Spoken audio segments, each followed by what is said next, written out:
What's up guys, the Rookie Woodworker here, and check this out. Yeah, I made that. Little disclosure here, this is the second time I've made that board. The first time I made it, I took the challenge really early on in my woodworking journey, and I really had some bad tools to work with to make that board. So this time around, I had some better tools to work with, and even with the better tools to work with, I still ran into some issues and some sketchiness that created a whole new wish list of tools that'll make that project easier and safer to do. As the video progresses, I'll talk further about that, but let's get to it. Alright, I'm working with cherry and walnut for this board today.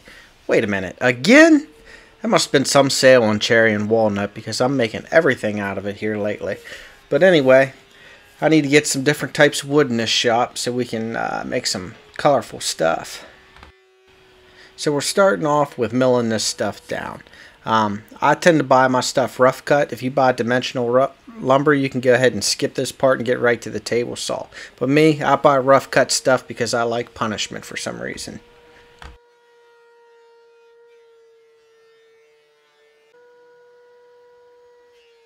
You might have noticed that some of this wood isn't in the best of shape. And that's because I'm trying to eat away at my scrap wood pile for this. And since this wood gets cut down into such fine pieces, it's a good opportunity to get rid of some of the uglier stuff in the shop. I'm not really targeting a particular thickness here. I'm just shooting for some surfaces that can be glued together.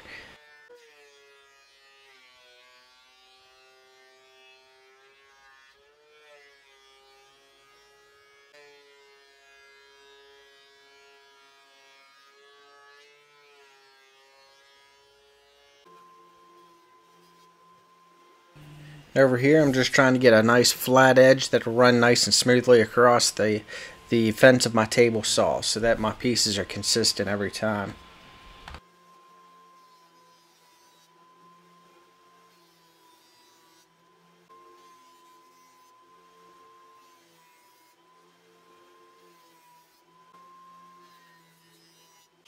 Now that we're at the table saw, we're going to start working on getting into dimensions here. My bands are going to be 1 inch wide, so I'm going to overshoot that on the table saw a little bit and try to cut out some pieces that are about 1 1/4 inch wide. That way whenever I glue these boards up, I have a little bit of room to be able to sand to get perfect straight edges to joint together.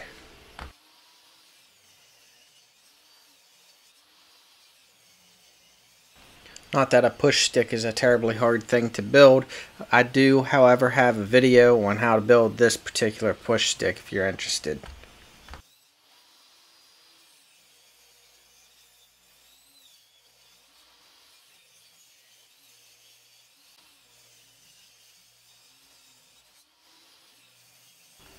As always, be sure to use your eyes, hearing, and dust protection whenever you're using a table saw, especially when you got such a cheap rickety one like the one I have.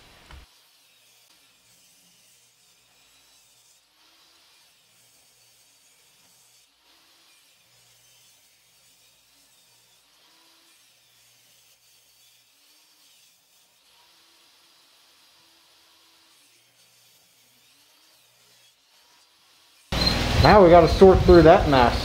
Yay!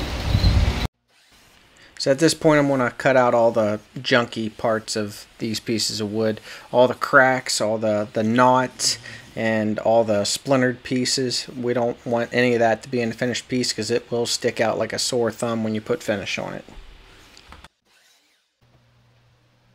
And for now we're going to separate all our wood, all our cherry pieces in one glue up, and all our walnut pieces in the other glue up. And we'll glue them all together. I'm sure you've noticed that I've got these situated in a long to short piece kind of layout, and you're probably wondering why, and that's no real reason why. It's just I had shorter pieces and I had some longer pieces, and it works out because whenever you glue it up and you start to cut up that glue up, you're going to need shorter pieces off that glue up, and then eventually as the board gets bigger you'll need longer pieces too. So it works out pretty good like this. Then I glued up some larger walnut cubes that were left over from a previous project, and this will serve as the centerpiece for our board. It'll be the starting point basically. So we want to make sure we start this off at a uniform thickness and make sure both ends are square. So now we can start cutting up that big cherry and big walnut glue ups that we glued up earlier. I'm going to try to make the thickness of this board 1.5 inches, so I'm going to overshoot and cut these off at 1 3/4 inches. And I'm going to start that off with a miter saw while the length of these pieces are manageable there, and then I'll move over to the table saw and finish them off there.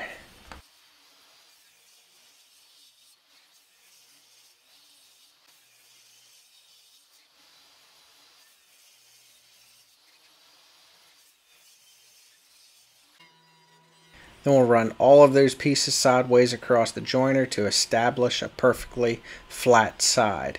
And then we'll follow up with the planer on the other side to get the uniform thickness of 1 inch thick. Then we'll take some of those strips to the bandsaw, we'll cut them in half, and then we'll take them back to the thickness planer and plane them down to 1/4 inch thick, and they will be our thin strips that go around this cutting board. With this particular grain direction and the how thin we're planing these boards down, it would be really nice to have a drum sander to do this. It'd be a lot safer, because when you get down to this thin level, you run the risk of it chipping out, and then small chips flying at a high rate of speed can cause some injuries. So yeah, this is where it gets a little bit sketchy. Also wish I had a nice long edge sander that I could use instead of the jointer in some of these applications.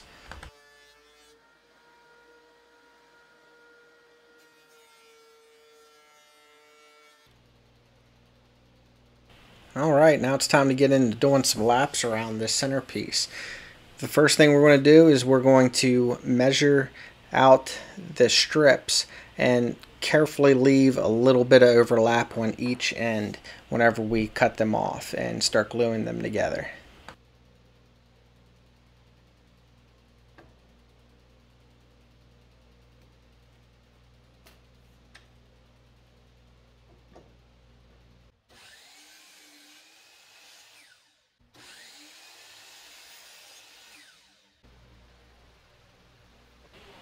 Then we'll carefully glue them together, making sure that we leave about like a 1/16 of an inch of overhang on both ends of the board.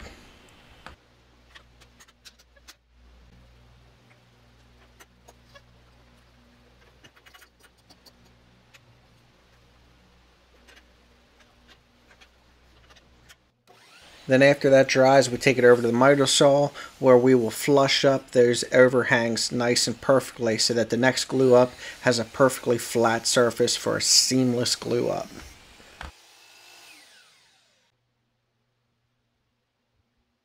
Then from here we just go through the same process on the ends. It looks exactly the same, except for after the glue up we're not exactly able to flush it off at the miter saw because it's a little bit too long. So we end up having to use the jointer to flush them up.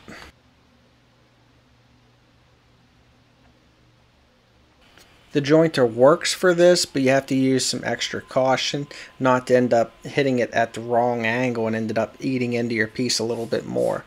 But you do get a nice flat joint off of this. But this is where I would really like to have an edge sander to take care of this instead of the jointer. The first board like this I used a belt sander. I didn't have a jointer at the time, and that took a lot of time to get it right. Then we'll follow the same process for another lap of walnut. Now when you go through these laps, you need to be very careful to make sure that you're gluing up the thick pieces against thick pieces and thin pieces against thin pieces. Also keep in mind how bendable those thin pieces are. So you need to make sure you have plenty of clamps to make sure every inch of those thin pieces are nice and tight up against the next piece. or else your glue joints end up with gaps in it. So what I was doing throughout this project was I was hitting the glue ups with about 4 clamps, and then I'd go over the top with another 4 or 5 clamps just to make sure I hit every inch I could with clamps. And then we just keep going round and round this board until the whole thing's done.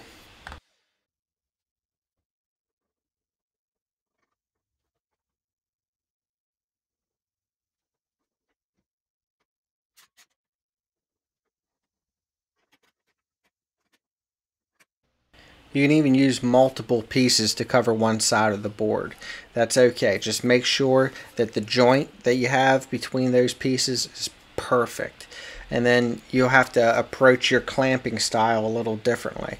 What I do is I'll clamp the biggest piece in there nice and tight, and then leave the small piece a little bit loose, and then I'll come across the top with another clamp that clamps in long ways against those pieces, and then I'll clamp it in nice and tight that way, and then I'll clamp that smaller piece in nice and tight to the rest of the board.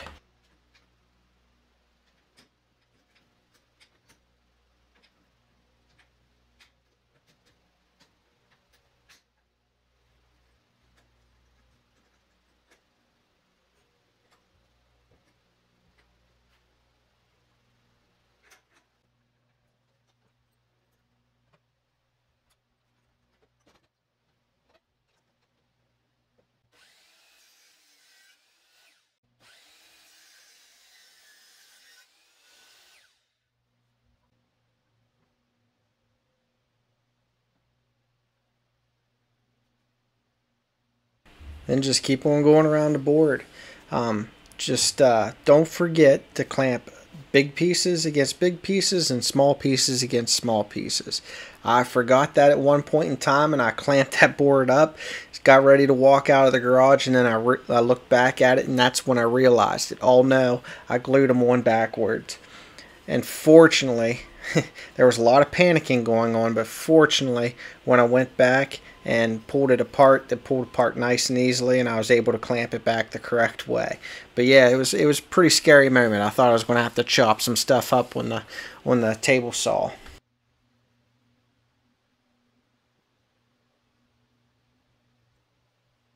The thing I hate about using the joiner for this is there's that risk you might mess up and cut into that board a little bit too much. And if you end up having to take too much off the side of one of these laps, it'll show up like a sore thumb in your piece. And if you end up doing it, you just end up having to rip it off with the table saw and start over. And it's just a lot of risk. I would really like to get an edge sander so that I can mitigate that risk. And yes, because of all the glue ups here, this does take a long time to do. I think there was like a total of like 18 or 20 glue ups I ended up doing here. It took me about 2 weeks to do this board because of that. You know, I have a full-time job that's not woodworking, so I only get to do these glue ups once, maybe twice a day. But each glue up really only takes me about 15 to 20 minutes to do individually. But the total time I have in this board is probably somewhere in the ballpark of 12 to 13 hours. Being that I'm a rookie woodworker and new at this, and if I had better tools, I could probably cut that in half eventually. But yeah, this board does take a lot of time to do. But the nice thing about these really short time span glue ups that we're doing here, you can squeeze in a glue up like almost any time. Like getting ready to take the wife out for a date, squeeze in a glue up real quick while she does her hair, and then you're ready to go. But yeah, for the last lap of this board, we're going to go with a complete lap of 1-inch cherry around this whole board. And then it's off to the flattening jig with it. This jig that I'm using here, I made it myself. I made it to flatten boards while also being able to use it to create juice grooves around boards as well. I actually have a video on how to make this jig. It's probably about 4 or 5 videos back in my channel actually. So go check that out if you're interested in making it. I got a little impatient, started moving fast with this jig, which is not good because this board actually had a little bit of inconsistencies, and I ended up taking off some thick pieces of material, and I ended up having it chatter, followed by a little bit of kickback. So yeah, that's going to be a problem when I go to sand later on.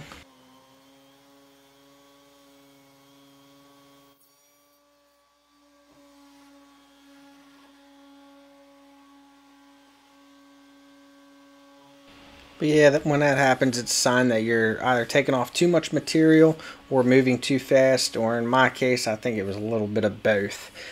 So you just need to take it a little slower and maybe take a little bit less material.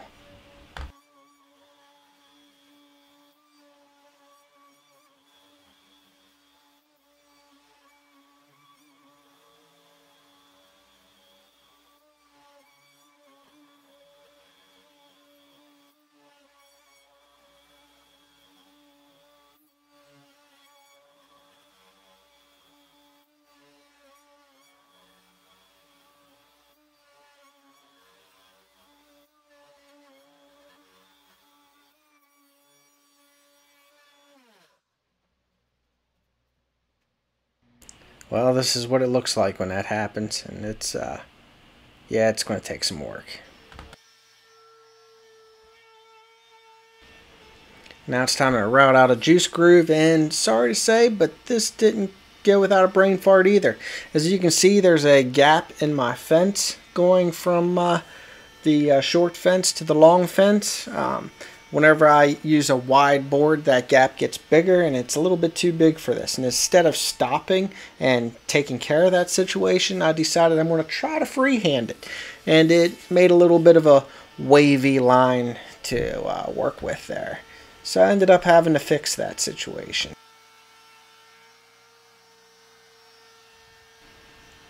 So after realizing that, you know, I kind of screwed this up a little bit, but it's also not like an end of the world level screw up. It's just a little bit of waviness.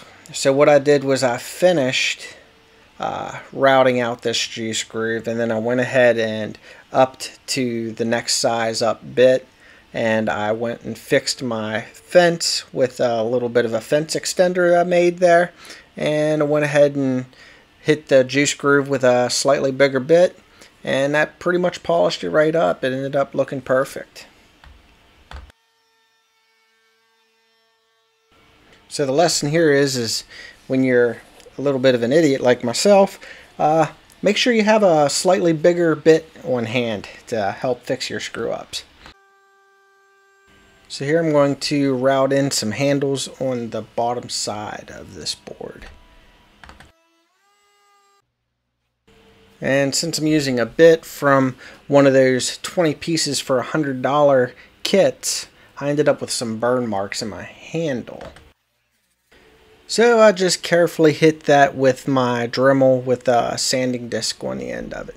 Now you got to be careful with this. I keep it at the slowest speed possible because this Dremel itself, if you're not careful, it'll burn the wood too. So you got to like hit a spot and get through there really quick, let it cool off, and then come back and touch it again if you need to, and just move slowly and don't put pressure on it because it can grab, it can take off a lot of material when you don't need to, and it can really make your juice groove and your handles look like crap at the end. So if you're going to use one of these to fix up some burn marks, be extremely cautious with it.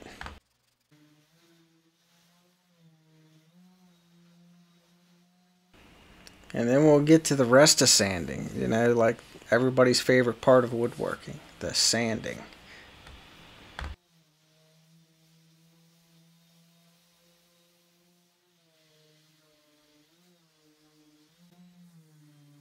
Here you see me addressing the chatter marks with a router. I probably should have just did another pass with a router and just skimmed it one more time to take a little bit more off of it, because that would have saved me a lot of work. But here you see me like breaking every sanding rule in the book. I'm like putting pressure on the sander. I'm using super low grit sandpaper, and I'm standing the sander up one end trying to get through that thing. At the end of the day, it ended up looking pretty darn good, and I moved on and did the rest of my sanding and finished this piece off. But yeah, you know the routine. Hit everything with 80, then 120, then 240, then wet it down, then let it dry, then 240 again. And then if you want to go with even higher grit sandpaper, then go for it. Get that thing glass smooth.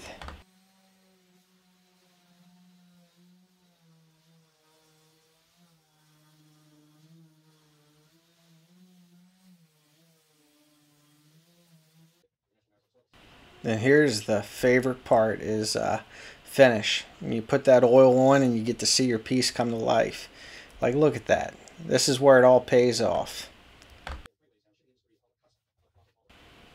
I'm going over it once with 100% mineral oil. Then I'll let that sit overnight. I put a bunch of it on there, let it soak up overnight, and then I come back the next day and then I hit it with a mixture of mineral oil and beeswax to really lock in those grains. That way nothing can get in or out of that board.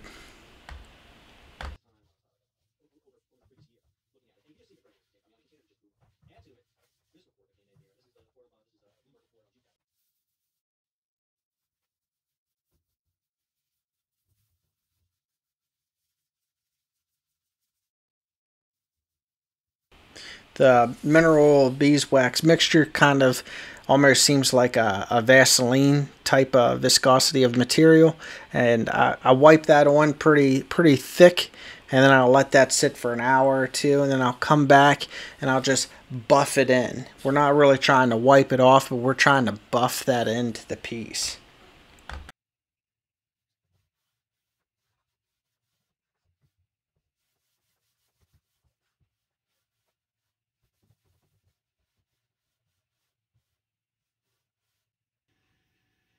Then just to make my feet installation consistent while being quick and easy, I just grab a square object, any square object, and use that to measure out where I want to put my feet.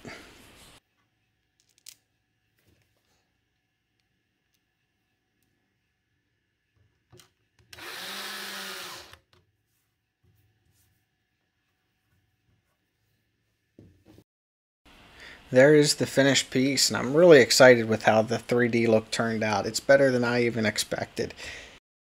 And at 29 by 15 inches, this thing turned out to be huge. I love how big it is, how heavy it is, how much presence it has. But if you enjoyed this video, please do me a favor and hit that like button. And if you have any questions or comments or any suggestions, hit them comments below. And if you want to see more videos like this and follow me along in my woodworking journey, please feel free to subscribe to my channel. Hit that notification bell, that way it lets you know the next time I post a video like this. And feel free to check out the juice groove and planing jig video here, and feel free to watch any of my other videos that are on my channel. I got some other interesting boards over there. You can check them out and see what you can do. Till next time, make something awesome.